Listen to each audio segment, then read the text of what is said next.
सविता जी की जिंदगी में बहुत उतार चढ़ाव आए, लेकिन उन्होंने हिम्मत नहीं हारी। जब उनका बेटा छोटा था तभी उनके पति की मृत्यु हो चुकी थी, जिस कारण उन्होंने बहुत दुख झेले। धीरे धीरे उनका बेटा बड़ा हुआ। उसकी शादी के 1 साल बाद ही उनके घर में उनकी बहू के बेटा हुआ। अब सरिता जी की खुशी का ठिकाना नहीं था, क्योंकि अब वह दादी बन चुकी थी, जिसके कारण उनके पैर जमीन पर नहीं पड़ रहे थे। सविता जी का बेटा अरविंद बैंक में कर्मचारी था। उन लोगों की जिंदगी बहुत अच्छे ढंग से चल रही थी। उनके घर में सुख सुविधा और शांति व्याप्त थी, लेकिन भगवान को कुछ और ही मंजूर था।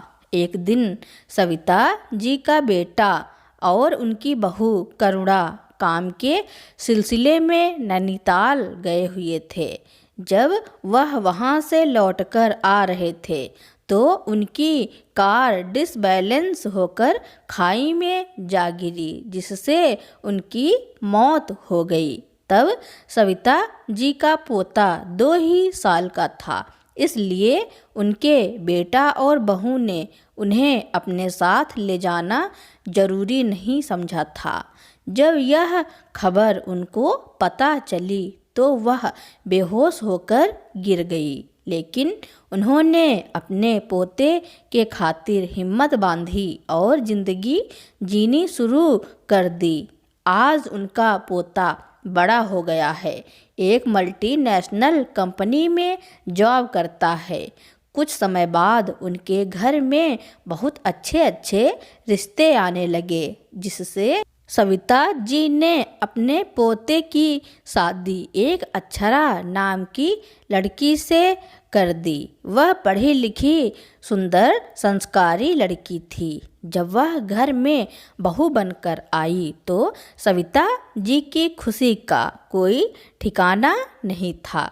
बहू भी उन्हें अपनी सगी दादी से भी ज़्यादा प्यार करती थी, लेकिन धीरे धीरे जब वह घर से बाहर निकलने लगी, बहुत सी औरतों के साथ उसका उठना बैठना हो गया तो उसकी कई सहेलियां अपने सास ससुर से दूर अकेली रहती थी, तो कुछ ने उन्हें वृद्धाश्रम भेज दिया था और अपना जीवन मस्त गुजार रही थी।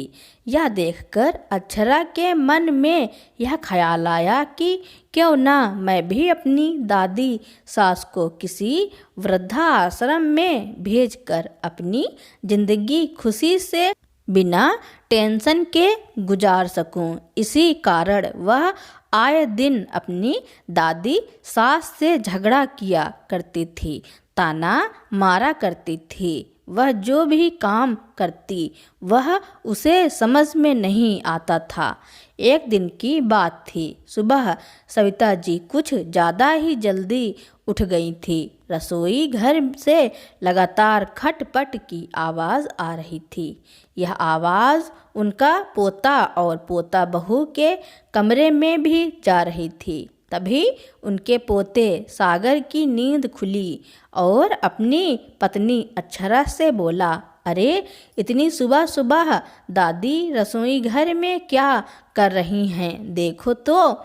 ऐसा कहते हुए जैसे ही सागर जाने लगा तभी अक्षरा बोली, अरे कहीं जाने की ज़रूरत नहीं है, बिना मतलब अपनी नींद हराम कर रहे हो। तुम्हारी दादी अपने पीने के लिए पानी गर्म कर रही होंगी और इस चक्कर में हमारी नींद खराब कर देती हैं। तुम्हें कितनी बार कहा है कि सोने से पहले दरवाज़ा अच्छी तरह बंद कर दिया करो। सारी नींद खराब कर दी। कोई काम धंधा तो है नहीं। घर का काम करते समय तो उनके घुटनों में दर्द होता है, लेकिन सुबह सुबह तैयार होकर पार्क में टहलने के लिए निकल जाती हैं। यहाँ हमें नींद आए या ना आए किसी को कोई फर्क पड़ता है। एक तो पूरा दिन घर के कामों में लगी रहती हूँ, ऊपर से चैन की नींद भी नहीं सोने देती हैं। ऐसा कहते हुए अक्षरा ने सुबह सुबह अपनी दादी सास को कोसना शुरू कर दिया। अभी सागर ने कहा, अरे तुम भी जानती हो कि दादी के पैरों में दिक्कत है, इसी के चलते डॉक्टर ने उन्हें टहलने की सलाह दी है। और वैसे भी इतना भी काम नहीं होता जितना तुम बोलती रहती हो, सिर्फ घर का ही तो काम होता है, उसमें से भी साफ सफाई करने के लिए भी काम वाली बाई आती है, और बर्तन और कपड़े धोने के लिए तुमने अलग बाई लगा रखी है। सिर्फ खाना पकाने का काम होता है और उसमें भी दादी तुम्हारी मदद कर देती हैं। सब्जियां छीलने काटने जैसा काम तो तुम्हें करने ही नहीं पड़ते, फिर भी ना जाने क्यों तुम पूरा दिन काम काम की रट लगाए रहती हो। अच्छा, तुम तो खा पी कर अपने ऑफिस के लिए निकल जाते हो, यहाँ पीछे घर का इतना सारा काम होता है जिसे करते करते मेरी तो कमर टूट जाती है। और दादी सास का तो तुम जानते ही हो, शाम को भी घर पर कहाँ बैठी हैं, सहेलियों के साथ भजन कीर्तन करने मंदिर चली जाती हैं। घर पर तो उनका दिल ही नहीं लगता। अरे जब उन्हें घर पर रहना पसंद ही नहीं है तो उन्हें वृद्ध आश्रम ही भेज दो, तुम्हारी दादी को भी चैन मिल जाएगा और मुझे भी। तभी सागर गुस्से में बोला, अक्षरा, आज तो तुमने यह बात कह दी है, लेकिन आइंदा कभी इस बात को दोहराया तो मुझसे बुरा कोई नहीं होगा। उनके कमरे का दरवाज़ा थोड़ा खुला होने के कारण सविता जी के कानों तक सारी आवाज़ आ रही थी। बहू के विचार जानकर उनके दिल को दुख तो बहुत हुआ, लेकिन उन्होंने कुछ ना कहना ही उचित समझा और मंदिर चली गईं।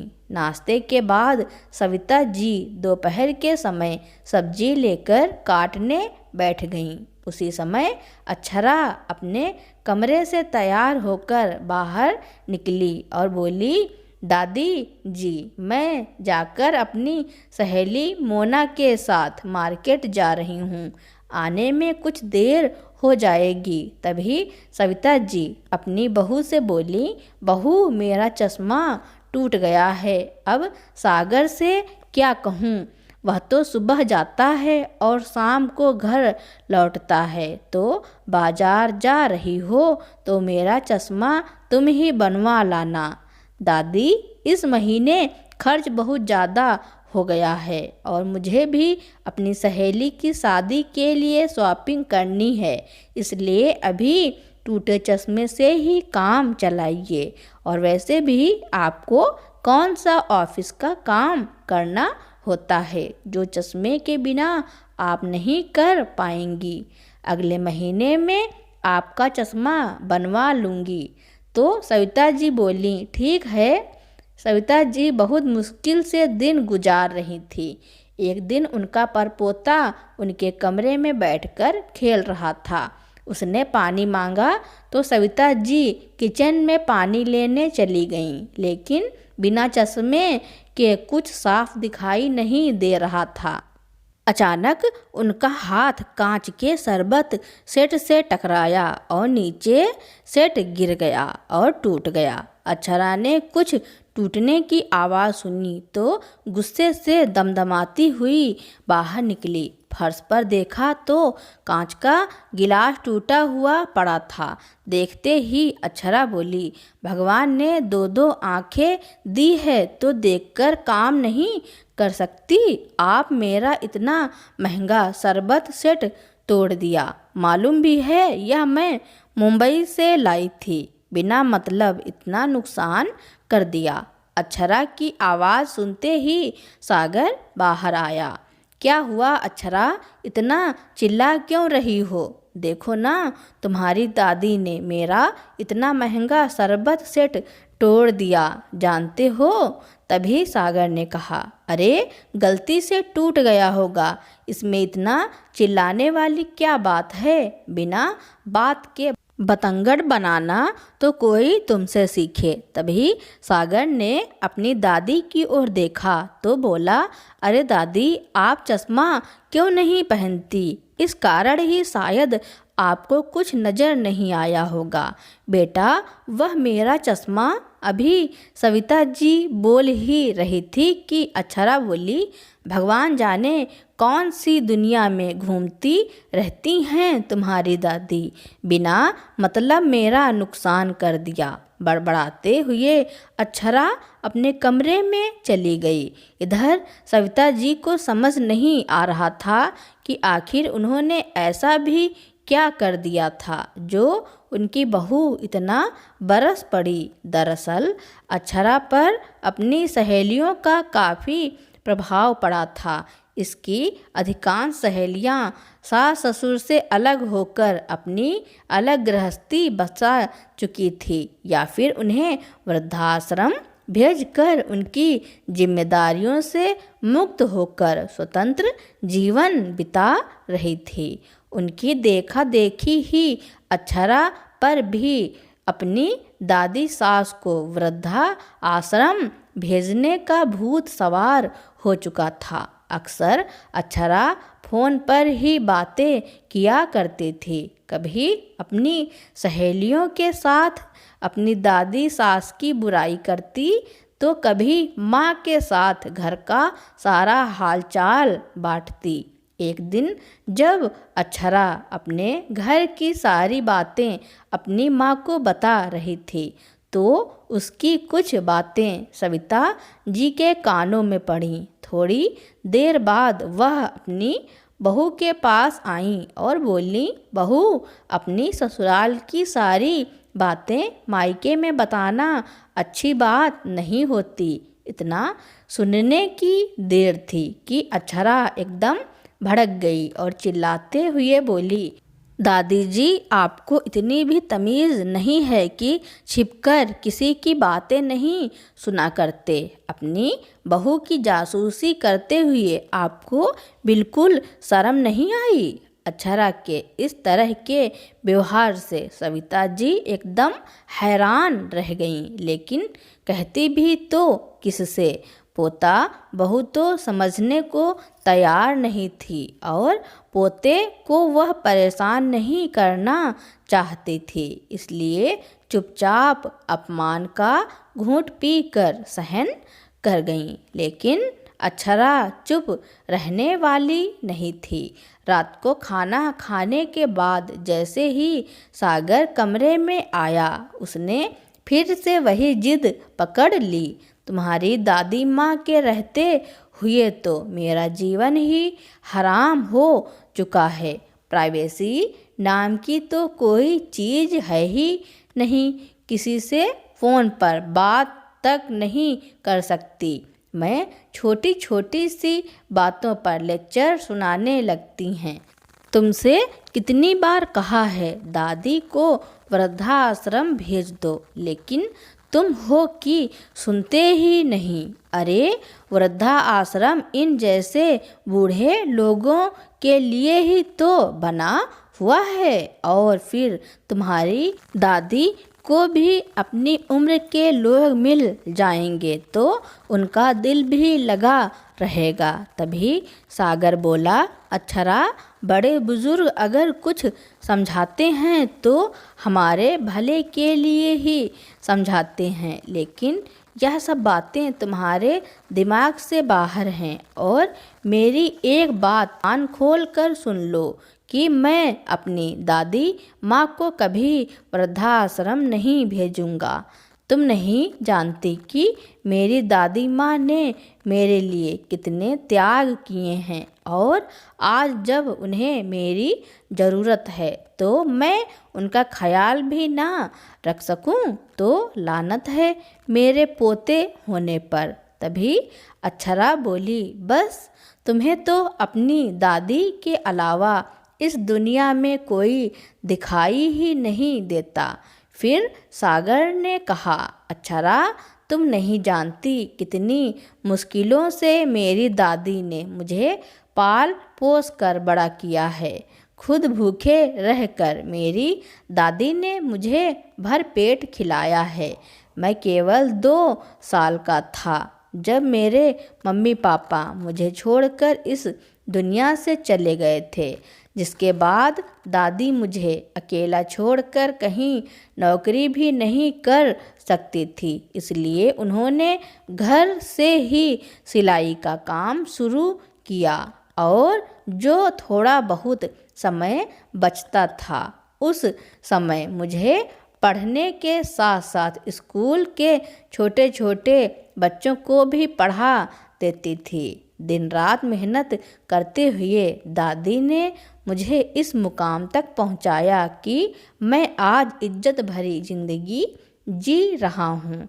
भले ही दादी के पास इतने पैसे नहीं होते थे, लेकिन फिर भी मेरी हर एक ख्वाहिश को पूरा करती थी। मेरी दादी कहते कहते ही सागर की आंखों में आंसू आ गए और बोला, मैं सारी दुनिया को छोड़ सकता हूँ लेकिन अपनी दादी को कभी नहीं। सागर की बातें सुनकर अक्षरा उस समय चुप हो गई और उसके बाद कुछ दिनों तक घर में शांति रही। लेकिन जैसे जैसे समय बीतने लगा, अक्षरा का वही आलाप फिर से शुरू हो गया, जिस कारण सागर फिर से परेशान रहने लगा कि आखिर वह अक्षरा को कैसे समझाए। एक दिन अक्षरा ने अपने घर पर अपनी सारी सहेलियों को बुलाया और अपनी दादी सास से कहा, दादी, आज मेरी कुछ सहेलियां घर पर आ रही हैं। आप नाश्ता बहुत अच्छा बनाती हैं, तो आज आप ही उनके लिए चाय और नाश्ता बनाना। सविता जी के घुटने में दर्द था, लेकिन फिर भी बहू की बात मानकर दोपहर से ही तैयारी में जुट गई। उनके हाथ के बने खाने में इतना स्वाद होता था कि बड़े बड़े होटल का स्वाद भी उनके आगे फेल हो जाए। अक्षरा की सहेलियों के आने से पहले सविता जी लगभग सारे व्यंजन बना चुकी थी। तभी अक्षरा अंदर आई और पूछने लगी, दादी, और कितना समय लगेगा? मेरी सहेलियां पहुंचती ही होंगी। तभी सविता जी बोली, बाकी सारा काम हो चुका है, बस जब तुम्हारी सहेलियां आएंगी तो मैं चाय बना दूंगी। उसी समय दरवाजे की बेल बजी तो अक्षरा ने कहा, आप चाय बना लो। चाय पत्ती के साथ चीनी के बजाय नमक का डिब्बा उठाकर अपनी दादी सास को पकड़ा दिया और बोली, आप जल्दी से काम निपटाइए। और ऐसा कहकर अक्षरा घर का दरवाज़ा खोलने चली गई। नज़र कमज़ोर होने और चश्मा ना होने के कारण सविता जी को भी नमक और शक्कर में फ़र्क समझ नहीं आया और उन्होंने चाय में नमक डाल दिया। तभी अक्षरा अपनी सहेलियों को लेकर अंदर आई और उनके साथ बातें करने लगी। थोड़ी देर बातचीत करने के बाद अक्षरा सबके लिए रसोई घर में से तरह तरह के नाश्ते लेकर आई, तो ऐसे दिखा रही थी मानो सारा नाश्ता उसने ही बनाया हो।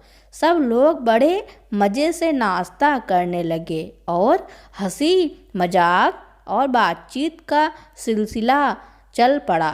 थोड़ी ही देर में चाय भी बन चुकी थी, तो अक्षरा गर्मा गर्म चाय लेकर आई और मेहमानों को देने लगी। उसकी सारी सहेलियां लजीज नाश्ते का आनंद ले रही थी और खाते हुए उनमें से एक सहेली बोली, अरे अक्षरा, यह नाश्ता तुमने बहुत ही स्वादिष्ट बनाया है।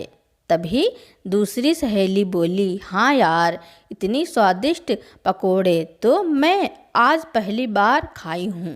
तभी एक और सहेली ने कहा, लेकिन यह तो बताओ, यह सब बनाना तुमने सीखा कहाँ से?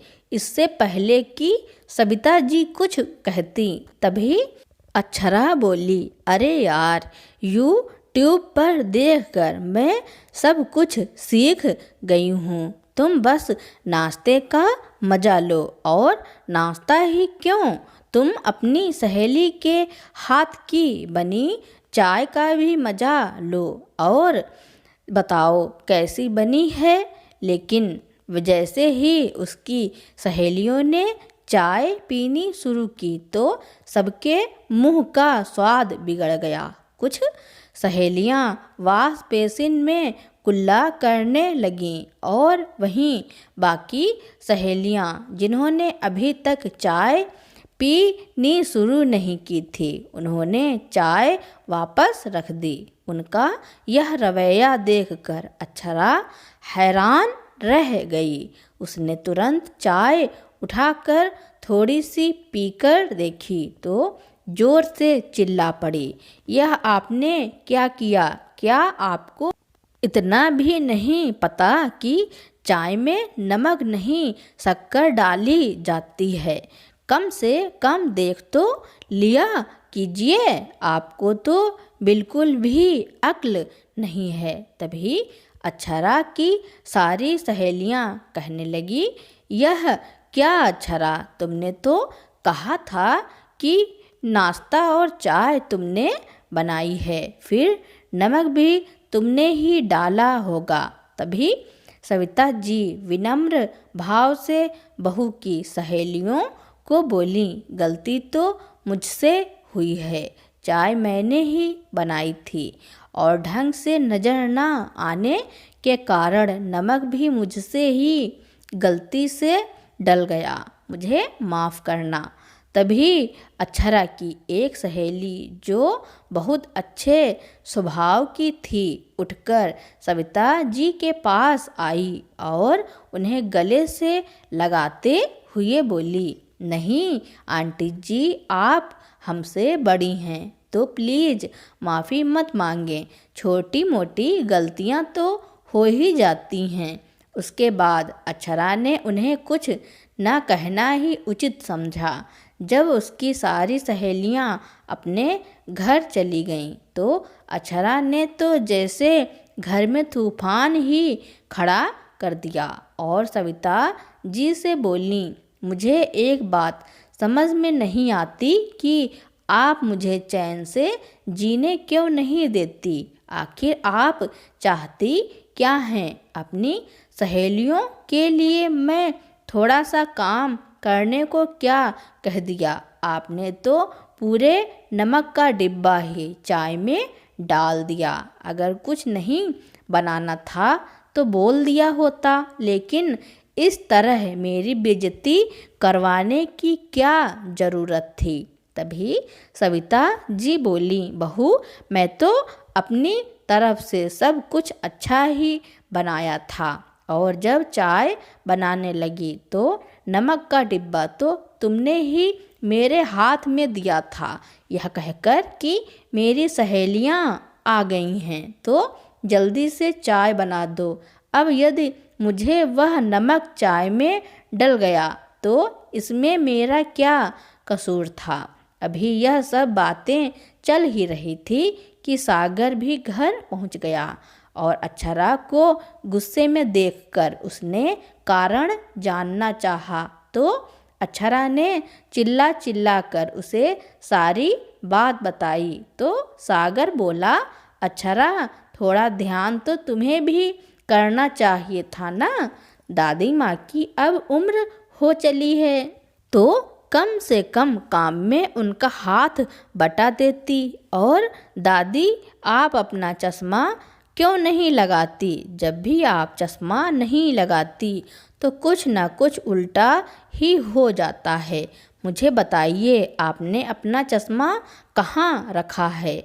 मैं अभी लेकर आता हूँ। तभी सविता जी बोली, बेटा दरअसल बात यह है कि मेरा चश्मा कुछ समय से टूटा हुआ है, जिस कारण मैं ढंग से देख नहीं पाती और मुझसे कोई ना कोई गलती हो ही जाती है। तो सागर बोला, आप भी कमाल करती हैं दादी, आपका चश्मा टूट गया था तो आपने मुझे बताया क्यों नहीं? फिर सविता जी ने कहा, बेटा मैंने तो बहू को कहा था, लेकिन बहू ने यह कहकर मना कर दिया कि इस बार खर्चा बहुत हो गया है तो पैसे नहीं बचे। अगले महीने वह मेरा चश्मा बनवा कर ले आएगी। यह बात सुनकर सागर ने अक्षरा की ओर हैरानी से देखा तो अक्षरा अपना बचाव करते हुए बोली, हाँ तो क्या हुआ, आखिर हूँ तो इंसान ही, भूल गई दादी का चश्मा बनवाना। फिर सागर ने कहा, अक्षरा जैसे तुम इंसान होकर गलती कर सकती हो, वैसे मेरी दादी भी इंसान है और छोटी सी गलती पर तुम उन पर ऐसे चिल्लाने लगती हो जैसे उन्होंने कोई बहुत बड़ा गुनाह कर दिया हो। तुम्हारा रोज रोज के इस व्यवहार से मैं तो परेशान हो चुका हूँ। सागर की इतनी बात सुनकर अक्षरा का गुस्सा 7वें आसमान तक पहुँच गया और ज़ोर से चिल्लाती हुई बोली, तुम्हें तो सिर्फ अपनी दादी ही नज़र आती हैं। तुम्हारी ज़िंदगी में मेरे होने या ना होने से कोई फ़र्क ही नहीं पड़ता। अगर ऐसी ही बात है तो ठीक है, मैं अपने मायके ही चली जाती हूँ। आज के बाद मेरा तुमसे और तुम्हारे इस घर से कोई लेना देना नहीं है। ऐसा कहते हुए अक्षरा गुस्से में तेजी से अपने कमरे में गई और बैग निकालकर अपने कपड़े पैक करने लगी। फिर सविता जी उसके पास आईं और हाथ जोड़कर उससे विनती करने लगी, बहू मेरे कारण तुम दोनों अपनी गृहस्थी क्यों खराब करते हो? यदि तुम्हें मेरी उपस्थिति पसंद नहीं है तो मैं ही वृद्धा आश्रम में चली जाती हूँ। तभी सागर वहाँ आया और बोला, नहीं दादी, आपको हाथ जोड़ने की कोई ज़रूरत नहीं है और आप इस घर से कहीं नहीं जाएंगी। यदि अक्षरा को आपके साथ रहना पसंद नहीं है तो वह यहाँ से जा सकती है, लेकिन मैं आपका साथ कभी नहीं छोड़ूंगा। अक्षरा ने अपना सामान पैक किया और जैसे ही जाने लगी तो सागर से बोली, अगर तुम चाहते हो कि हमारी गृहस्थी फिर से बसे तो अपनी दादी को वृद्धा आश्रम में छोड़ देना, मैं वापस आ जाऊंगी, नहीं तो मैं यहाँ कभी लौट कर नहीं आऊँगी। ऐसा कहकर अक्षरा अपने मायके चली गई, लेकिन सागर ने उसे रोकने की कोशिश नहीं की क्योंकि इस समस्या का हल चाहता था। आज घर में जो कुछ भी हुआ वह सब देखकर सविता जी बहुत ज़्यादा चिंता में पड़ गईं। फिर सागर के पास आकर बोली, बेटा तुम ऐसा कोई कदम मत उठाना जिससे समस्या और बढ़ जाए। मेरे कारण तुम्हारी गृहस्थी खराब हो यह मैं बिल्कुल नहीं चाहती, इसलिए मैं कल ही वृद्धा आश्रम चली जाऊंगी। फिर तो बहू को घर वापस ले आना। फिर सागर बोला, नहीं दादी, गृहस्थी किसी एक इंसान के भरोसे नहीं चलती, इसमें 2 लोगों का बराबर का योगदान होता है, लेकिन यहाँ तुम्हारी बहू किसी भी तरह का योगदान देना ही नहीं चाहती। अब उसे उसकी भाषा में ही समझाना पड़ेगा। ऐसा सोचते हुए उसने कहीं फ़ोन लगाया। उधर अक्षरा जब ससुराल से झगड़ा करके अपने मायके आ गई तो उसके माँ बाप को उसकी चिंता सताने लगी, परंतु किसी ने उसे कुछ नहीं कहा। 2 दिन तक उसकी भाभी ने भी उसकी खूब खातिरदारी की, मगर तीसरे दिन जब अक्षरा अपने माता पिता के साथ बैठी हुई थी तो उसकी भाभी ने खाना लगाया। खाने की प्लेट देखते ही अक्षरा के पिता उसकी भाभी से बोले, बहू सब्जी में तेल बहुत ज़्यादा है, मैं ब्लड प्रेशर का मरीज हूँ, इसलिए तेल थोड़ा कम डाला करो। तभी उसकी भाभी गुस्से से बोली, पिताजी यह तो आपका रोज़ का काम है। कभी आपको सब्जी में तेल ज़्यादा लगता है तो कभी चाय में शक्कर और कुछ नहीं तो सूखी रोटी का रोना रोने लगते हैं।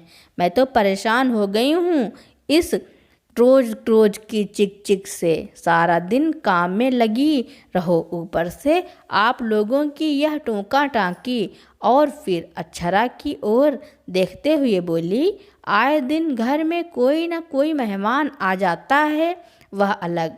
ना तो मुझे यहाँ प्राइवेसी मिल पाती है और ना ही मैं अपने हिसाब से जी पाती हूँ। अब मुझसे नहीं होता आप सब लोगों की खातिरदारी। मेरी अपनी भी ज़िंदगी है, अब मुझे आप लोगों से अलग रहना है। अक्षरा अपनी भाभी की ऐसी बातें सुनकर हैरान रह गई और फिर बोली, भाभी जरा सी तो बात है, आप इतना गुस्सा क्यों हो रही हो? तब उसकी भाभी बोली, दीदी आपको बीच में बोलने की कोई ज़रूरत नहीं है, यह हमारे परिवार का मामला है। आप अपना घर देखिए, आप इस घर की मेहमान हैं तो मेहमान ही बनकर रहें। फिर अक्षरा गुस्से से बोली, भाभी आपकी हिम्मत कैसे हुई मुझे मेहमान कहने की? इस घर की बेटी हूँ मैं, मेरा भी इस घर पर पूरा हक है।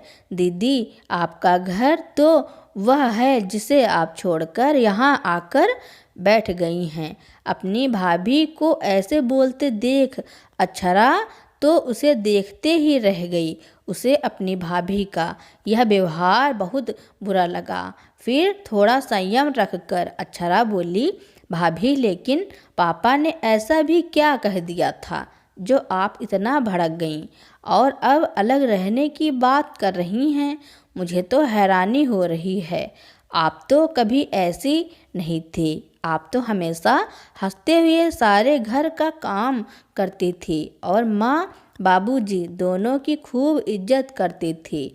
लेकिन अब ऐसा क्या हो गया कि आप पिता समान अपने ससुर के साथ इतना बुरा व्यवहार कर रही हैं? तभी अक्षरा की भाभी बोली, क्यों इसमें हैरानी वाली क्या बात है? आजकल तो कोई लड़की अपने सास ससुर के साथ रहना ही नहीं चाहती। सभी लड़कियां अपना अलग परिवार बसाना चाहती हैं। उन्हें अपना पति तो पसंद है लेकिन उसके माता पिता की सेवा करना नहीं चाहती। ज़्यादा दूर क्यों जाना, आप अपने ससुराल में ही देख लीजिए। आपको दादी सास दिन भर आपके साथ घर के कामों में हाथ बटाती हैं, लेकिन फिर भी अपनी सास की उपस्थिति आपको अपने घर में इतनी खलती है। अपनी सास को वृद्धाश्रम भेजने की जिद लेकर अपने मायके आकर बैठ गई हैं। फिर आप यह सब बातें मुझसे कैसे कह सकती हैं? अपनी भाभी की यह बातें सुनकर अक्षरा की आंखों से आंसू छलक पड़े और अपनी माँ की ओर देखने लगी। तभी उसकी माँ ने उसे एक जोरदार तमाचा उसके गाल पर मार दिया। अपनी माँ का ऐसा व्यवहार देखकर अक्षरा हैरान रह गई और बोली, माँ आप लोगों के साथ भाभी इतना बुरा व्यवहार कर रही है और थप्पड़ आप मुझे मार रही हैं। तभी उसकी माँ गुस्से से बोली, बेशरम लड़की, जब तुम अपनी दादी सास पर चिल्लाती हो, उन्हें इतनी बातें सुनाती हो, यहाँ तक कि उनसे अलग रहने की जिद में उन्हें वृद्धाश्रम भेजने पर तुली हो, तब तुम्हारे ये विचार कहाँ जाते हैं? जिस इंसान के पैसों से तुम मज़े करती हो उसी की दादी को डांटती फटकारती हो, उनकी बेइज्जती करती हो, तब तुम्हें इस बात का एहसास एहसास क्यों नहीं होता? तब तुम अपने आप को बिल्कुल सही समझती हो। लेकिन जब वही व्यवहार तुम्हारी भाभी ने हमारे साथ किया तो तुम्हें अपनी भाभी गलत लगती है। अपने माँ बाप के साथ ऐसा व्यवहार होते देखकर तुम्हें कितना दुख हो रहा है। इतनी बात सुनते ही अक्षरा की नज़रें शर्म से झुक गईं। बेटी, मैंने तुम्हें इतना समझाया करती थी कि अपनी ससुराल की बातें ससुराल तक ही सीमित रखा करो। अपने मायके में कोई बात बताने की ज़रूरत नहीं है। हमारी परवरिश तो ऐसी नहीं थी। मैंने कभी तुझे कोई गलत सलाह नहीं दी थी, लेकिन आज तूने जो हरकत की है जिसके कारण हमारी परवरिश पर भी सवाल उठेंगे। तेरे ससुराल वाले तो यही सोचेंगे कि तेरी माँ ने ही तुझे अपनी दादी सास को वृद्धाश्रम भेजने की सलाह दी है। गलत बातें सिखाई हैं क्या? आज से पहले तूने अपनी भाभी को इस तरह हम लोगों से बात करते हुए देखा है? अरे वह तो कभी ऊंची आवाज़ में भी बात नहीं करती थी, लेकिन तुम्हारी देखा देखी तुम्हारी भाभी पर भी गलत प्रभाव पड़ रहा है। अपनी माँ की बातें सुनकर अक्षरा को एहसास हुआ कि वह कितनी बड़ी गलती कर बैठी है। बहुत देर वह सोच विचार में बैठी रही। रात हो चुकी थी, लेकिन उसे नींद नहीं आ रही थी। अगले दिन सुबह होते ही अक्षरा ने अपना सामान पैक कर लिया और अपने ससुराल वापस लौट आई। जैसे ही अक्षरा अपने ससुराल वापस पहुंची तो सविता जी उसे अपने सामने देखकर हैरान रह गईं। इससे पहले कि वह कुछ बोल पाती, अक्षरा उनके पैरों में गिर गई और बोली, दादी मुझे माफ़ कर दीजिए। मेरी आँखों पर स्वार्थ की पट्टी पड़ गई थी, जिस कारण मैं आपके साथ इतना बुरा व्यवहार कर बैठी। अपनी पोता बहू को इस तरह माफ़ी मांगते देख सविता जी ने उसे उठाकर अपने गले से लगा लिया। लेकिन सविता जी यह बात समझ नहीं पा रही थी कि आखिर कुछ दिन में ऐसा क्या हो गया जो अक्षरा उल्टे पांव वापस आ गई और रोते हुए उसने माफ़ी मांगने लगी। सागर जो ऑफिस जाने के लिए अपने कमरे में तैयार हो रहा था, अक्षरा की आवाज़ सुनकर बाहर निकला। सास बहू को इस तरह गले लगते देखकर उसके चेहरे पर मुस्कान आ गई। तैयार होकर घर से बाहर निकला तो सबसे पहले उसने अपनी सासू माँ को फ़ोन लगाया और उनकी मदद के लिए उन्हें शुक्रिया अदा करते हुए बोला, माँ जी धन्यवाद आपका। अगर आप सभी जैसे माँ बाप अपने बच्चों की गलत हरकतों पर उनका साथ न देते हुए उन्हें इसी तरह सही रास्ते पर लाएं तो कोई घर परिवार कभी नहीं उजड़ेगा। कहते कहते सागर की आंखों में आंसू आ गए। दरअसल हुआ यूँ था कि जिस दिन अक्षरा सागर से झगड़ा करके अपने मायके गई थी, उसी दिन सागर ने अपनी सासू माँ को फ़ोन करके सारा किस्सा बयान कर दिया था और इस मामले में उनसे मदद मांगी थी। अक्षरा की माँ अपने दामाद और समधन को खूब अच्छी तरह से जानती थी, इसलिए आज जो कुछ भी अक्षरा के मायके में हुआ वह सब अक्षरा के माता पिता और भाभी का सोचा समझा नाटक था, ताकि वह अक्षरा को सही रास्ते पर ला सके। आज अक्षरा बहुत खुशी से अपने घर का सारा काम कर रही थी और सविता जी के साथ खूब हंसती और बातें कर रही थी। जब सागर घर लौटा तो घर में चिल्लाने की आवाज़ों के स्थान पर हंसी की ठिठोली की आवाज़ पूरे घर में गूंज रही थी। यह नज़ारा देखकर सागर सोचने लगा कि अक्षरा की माँ की तरह यदि सभी माता पिता समझदारी से काम लें तो बहुत से घर उजड़ने से बच जाएंगे। कुछ दिनों बाद अक्षरा अपने मायके गई तो उसने वहां जाकर देखा कि उसकी भाभी और माँ दोनों एक साथ ठहाका मारकर हंस रही थी। यह देखकर अक्षरा हैरान थी। तब उसने अपनी माँ से कहा, माँ, आप दोनों तो ऐसे रह रही हैं जैसे कभी कुछ हुआ ही नहीं। तब अक्षरा की माँ ने उसे सारी बात बताई। यह सुनकर अक्षरा बहुत हैरान थी और उसे बहुत खुशी हो रही थी। वह खुशी से अपनी भाभी और माँ के गले लग गई। दोस्तों, इस कहानी के बारे में आपका क्या कहना है और यह कहानी आपको कैसी लगी कमेंट में ज़रूर लिखना। मेरी कहानी सुनने के लिए आपका बहुत बहुत धन्यवाद। अगर मेरी कहानी आपको अच्छी लगती हो या फिर आप मेरे चैनल पर नए हो तो मेरे चैनल को लाइक, कमेंट, शेयर, सब्सक्राइब एवं बेल आइकन का बटन दबाना ना भूलें ताकि मेरी नई नई कहानियाँ आप तक पहले ही पहुँचती रहें।